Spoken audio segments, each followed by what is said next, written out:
In this video, I'm going to go through the process of uncrating this Grizzly variable speed wood lathe.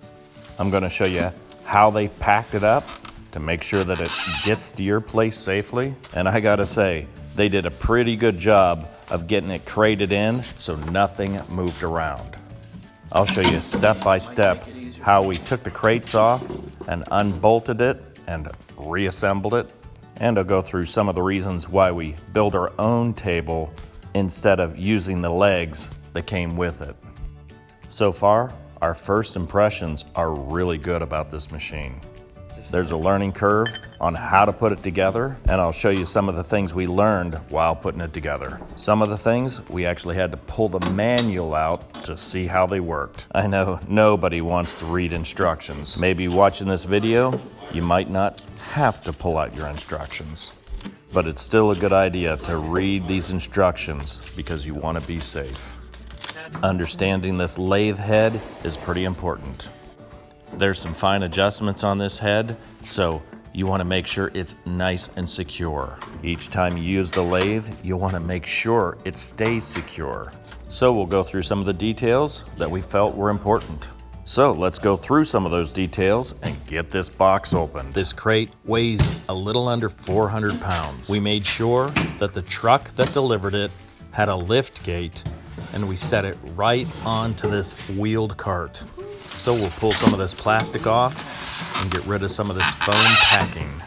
Some thought went into the packaging. It looks like nothing was moved around and everything was stabilized, and a pretty small package for what everything is. Here's the platform for spinning out wooden bowls, and we'll get the ratchets out and start taking some of these brackets out so we can pull out some of these individual pieces so it's not so heavy. I like how they tied everything together so nothing moves.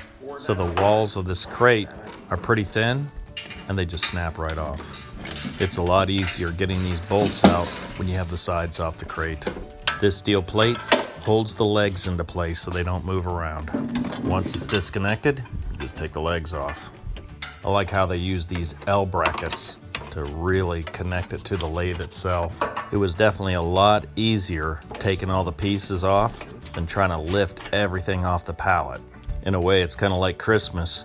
You're never sure what the next part's gonna be. These cast iron legs are really heavy. Here in this box is the tool rest. There are a few issues with this tool rest assembly, but the tool rest can be reconfigured to work well. I'll show you the problem we had. When you slide the tool rest assembly on and bolt it on from the bottom, everything works well except this offset tool holder is problematic. It might look cool, it might look stable, but it's not. Maybe it would be useful in making bowls, but it's best just to take it off. Let me show you a real case example in slow motion. Watch the deflection. The next hit takes tool rest back about 1/8 of an inch. So when you remove this middle intermediate piece, it solves the instability problem. The lathe is bolted to the bottom of the pallet, so if you just unscrew these, you can move the lathe from the pallet to your table. This is the table that we had our other lathe on, so we wanted to see how it worked on this table first before taking a look at the legs that it came with. Here's the variable speed controller. To be able to get the head and the tailstock on, remove this piece.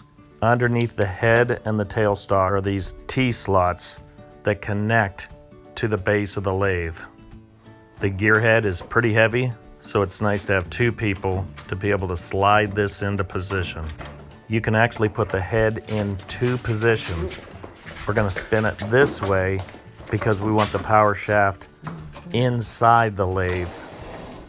Either direction is fine because they put a knob that allows you to pivot the entire head backwards and forwards. As cool as this feature is, I don't like it.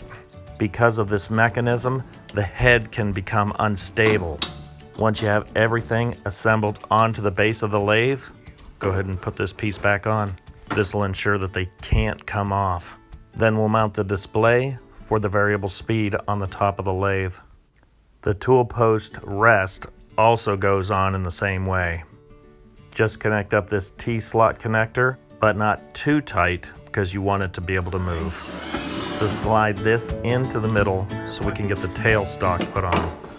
In the same way, the tailstock will go on. Just tighten up the bolt and the T-slot. Just make sure that you have it loose enough so you can slide it on. If you're gonna spin wooden bowls, this is the part that goes on. It also comes with a wrench to make sure you can hold it tight. In order to get the lathe spindle chuck, there's a special tool that pops it out from the rear of the machine. Just give it a little tap. After trying the lathe at our normal table height, we decided to go back with the normal legs. So far, we're pretty pleased with the lathe. There were some of the normal challenges of getting something up and running. Well, I hope you found the video useful. And if you did, please give the video a thumbs up. I'd appreciate it, and I'll see you next time.